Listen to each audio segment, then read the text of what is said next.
Ma'am मुझे लगता है कि फैकल्टी और वहाँ के टीचर्स का जो पढ़ाने का बिहेवियर है वो भी कहीं ना कहीं मैटर करता है, क्योंकि केवल ज्ञान ही नहीं, ज्ञान के साथ साथ हम कैसे बनते हैं उसकी डिपेंडेंसी ज़्यादातर टीचर्स पे होती है, क्योंकि वही हमें गाइड करते हैं कि हमें क्या पढ़ना है क्या नहीं पढ़ना। पढ़ने से ज़्यादा ज़रूरी है क्या नहीं पढ़ना।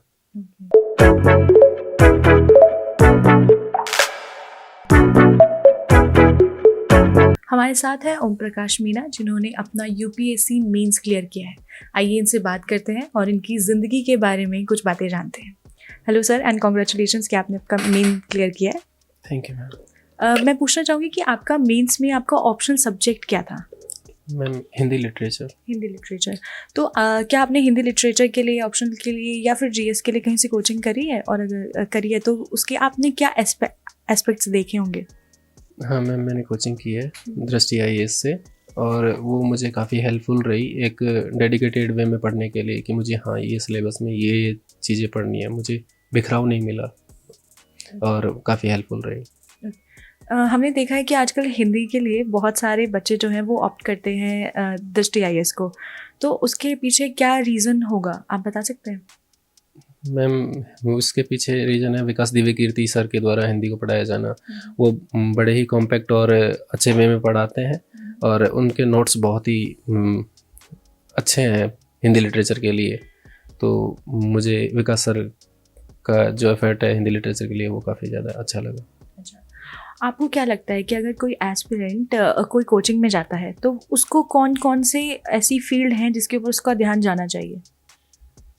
मैम मुझे लगता है कि फैकल्टी और वहाँ के टीचर्स का जो पढ़ाने का बिहेवियर है वो भी कहीं ना कहीं मैटर करता है, क्योंकि केवल ज्ञान ही नहीं, ज्ञान के साथ साथ हम कैसे बनते हैं उसकी डिपेंडेंसी ज़्यादातर टीचर्स पे होती है, क्योंकि वही हमें गाइड करते हैं कि हमें क्या पढ़ना है क्या नहीं पढ़ना। पढ़ने से ज़्यादा ज़रूरी है क्या नहीं पढ़ना। अच्छा, पढ़ने से ज़्यादा। ठीक है, तो आपने अभी तक कितने अटेम्प्ट्स दिए हैं, और अगर आपने दिए हैं तो उसमें आपको क्या लगता है कि आपकी क्या खामियां रही होंगी जो इस बार आपने उनको कवर किया है और अपना मीन्स भी क्लियर किया? मैंने टोटल 7 अटैम्प्ट हुए हैं मेरे अभी, और मेरी कमी ये रही कि मैंने ग्रामीण पृष्ठभूमि से तैयारी की, जहाँ पे मुझे पर्याप्त मोटिवेशन नहीं मिल पाया। और वर्तमान समय में कुछ कोचिंग्स के द्वारा फ्री स्टडी मटेरियल और क्लासरूम्स की सुविधा प्रोवाइड कराई गई, उनके द्वारा मुझे वर्तमान में इंटरव्यू देने का मौका मिला, जो कि काफ़ी हेल्पफुल रहा है। तो ये 7 अटेम्प्ट्स की जो जर्नी है, इसमें कई सारे उतार चढ़ाव, कई बहुत कुछ आपने देखा होगा, उसमें से हमारे साथ कुछ शेयर करिए। आपकी जो भी उतार चढ़ाव थे या आपकी कोई भी मेमोरी है उसके बारे में बताइए। मैम लोगों से कट के और समाज से दूर होके खुद की पढ़ाई करना मतलब बहुत मुश्किल होता है, लेकिन उसमें भी विद पैसेंस आगे बढ़ना, यही UPSC है।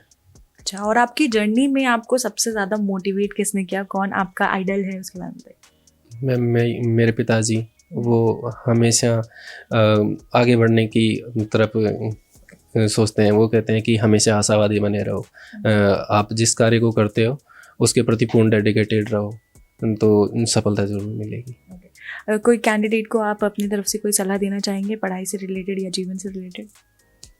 UPSC का अर्थ है कि अपने आसपास की जो भी चीज़ें घटित हो रही हैं उसके बारे में आप नॉर्मल जानकारी रखें।